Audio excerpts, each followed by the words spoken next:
우쿠마누 순사.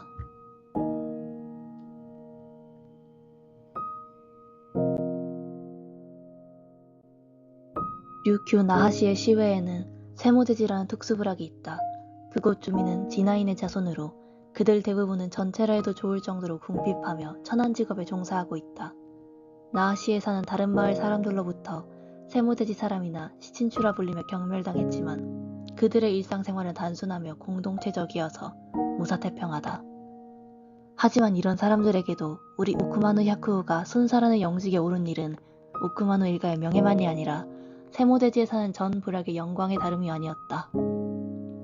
진화인의 자손으로 이토록 궁핍하고 천한직업에 종사하고 있는 그들로서는 나라의 관리가 된다는 것은 그저 기쁨이라 하기보다는 오히려 경이로운 일 그 자체였다. 두세 달 동안 이렇게 평화로운 시간이 흘렀다. 하지만 가족은 점차로 그의 마음이 자신들로부터 멀어져 가고 있음을 느끼기 시작했다. 또한 그는 부락의 젊은이들을 상대하지 않게 됐다. 이제 그의 마음속에는 순사로서의 직무를 훌륭하게 수행하는 것과 현재의 지위를 토대로 해서 그것을 더욱 향상시켜야 하겠다는 것 외에는 없었다. 또한 그는 부락 사람들의 생활마저도 간섭하기 시작했다. 어느 날 마을에 제례가 있던 날 그는 부락 사람들이 광장에 모인 것을 보고 그것을 마치 기다리기라도 한 듯 군중 앞에 나서서 이야기를 시작했다. 매일 게으름 피우지 말고 하수를 청소하지 않으면 안 된다. 여름 낮 동안 아무렇지도 않게 벌거벗고 다니는 자들이 있는데 그것은 경찰이 벌을 내리는 일 중에 하나다. 순사에게 걸리면 과태료를 물을 거다. 나도 순사다. 앞으로는 불황민이라 해도 용서하지 않겠다. 우리 관리는 공평이라는 것을 무엇보다 우선시한다.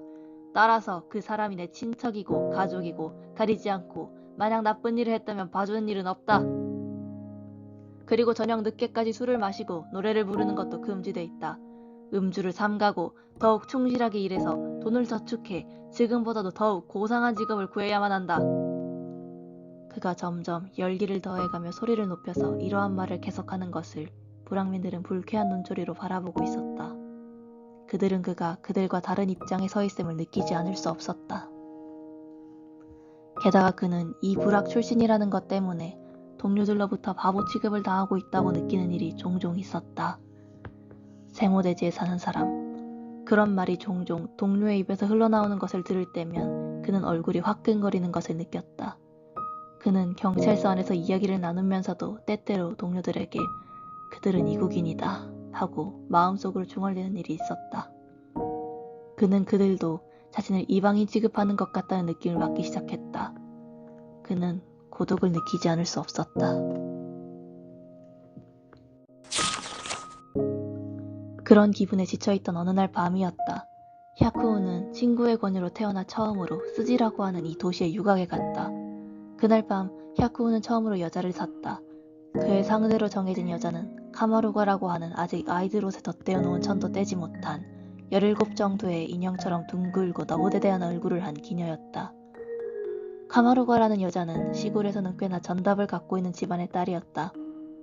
하지만 아버지가 죽고 나서 수완이 없는 오빠가 나쁜 사람에게 사기를 당해 여러 방면에 손을 대다 실패해서 가산을 탕진한 데다 적지 않은 빚을 지는 바람에 집안의 곤란함과 부채를 정리하기 위해 지금과 같은 처지가 됐다고 했다. 그는 오후 무렵 누각을 나왔지만 집으로 돌아갈 기분이 들지 않아서 갈 곳 없이 어슬렁어슬렁 유곽 뒤편에 있는 묘소로 갔다. 그런데 그가 두꺼운 널빤지로 만든 어떤 무덤 앞을 가로지르려 할 때 그 안에서 무언가 움직이는 형체가 그의 눈에 스쳤다. 그가 안을 잘 들여다보자 그 형체가 어떤 남자임을 알았다. 그는 갑자기 안으로 뛰어들어가서 남자를 밖으로 끌어냈다. 그 순간 지금까지 품고 있던 탕화마도 같은 기분은 흔적도 없이 사라지고 순사로서의 직업적인 면모가 그를 완전히 지배하기 시작했다. 나으리, 아무런 나쁜 짓도 하지 않았습니다요. 여기에 숨어 있었을 뿐입니다. 그가 강제로 남자의 몸을 검사하자 허리띠에 1엔 50전의 돈이 쌓인 채 있었다. 그는 이자는 틀림없이 절도범이라고 확신했다. 그는 그 남자를 경찰서까지 질질 끌고 갔다. 그는 그 남자를 놓치지 않겠다는 일념과 처음으로 범인을 체포해왔다는 자긍심에 빠져 있었다.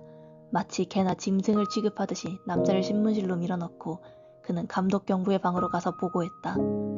그는 이 남자가 정말로 절도범이기를 바랬다. 만약 이 남자가 아무런 죄도 저지르지 않았다면 자신이 얼마나 서투른 순사인지를 드러내고 만다. 그런 불안이 때때로 그의 가슴을 휘쳐잡았다. 하지만 신문이 진행됨에 따라서 이 남자가 절도를 저지른 것이 밝혀졌다. 나는 새우마을의 부잣집 아들이었지만 여러 일을 벌이면서 실패하고 천답을 다 팔아먹었다. 애초에 빈민도 절도범도 아니다. 내 여동생은 스지에서 훌륭한 유녀로 일하고 있다. 내가 여동생이 있는 곳에 가기만 하면 무슨 수가 있었겠지만 내 옷차림새가 너무 남루해서 여동생에게 피해가 갈 것을 두려워해 가지 않았다. 2번 다시 이런 일은 하지 않을 테니 부디 용서해 주기를 바란다. 나으리 부디 용서해 주십시오. 이렇게 빕니다. 그렇게 말하며 남자는 머리를 바닥에 댔다. 부장은 그것을 보더니 의기양양하게 웃음소리를 냈다. 우쿠마노 순사 어떤가? 실로 자네가 주시한 그대로다. 말 그대로 현행범이지. 하하하하. 하지만 우쿠마노 순사는 웃지 않았다. 숨이 막힐 것 같은 불안감이 덩어리처럼 그의 가슴에 치밀어 올랐다. 부장은 엄한 목소리로 물었다. 그래, 네 이름은 무엇이냐? 남자는 좀처럼 이름을 말하지 않았다. 우쿠마노 순사는 극도의 긴장을 띤 표정으로 그 남자의 얼굴을 응시했다. 그러자 마음 탓인지 남자의 얼굴이 방금 전에 헤어진 카마루가의 얼굴과 비슷한 것처럼 보였다. 부장의 질문을 받고 남자는 마침내 입을 열었다. 기마타루라고 합지요. 남자는 우쿠마노 손사가 예상한 그대로 카마루가의 오빠임이 틀림없었다. 그는 이 남자를 잡아들인 것을 후회했다. 자기 자신의 행위에 대한 분노의 마음으로 가득했다. 방금 전에 이 남자를 끌고 오면서 자랑스럽게 느꼈던 자신이 저주스러웠다.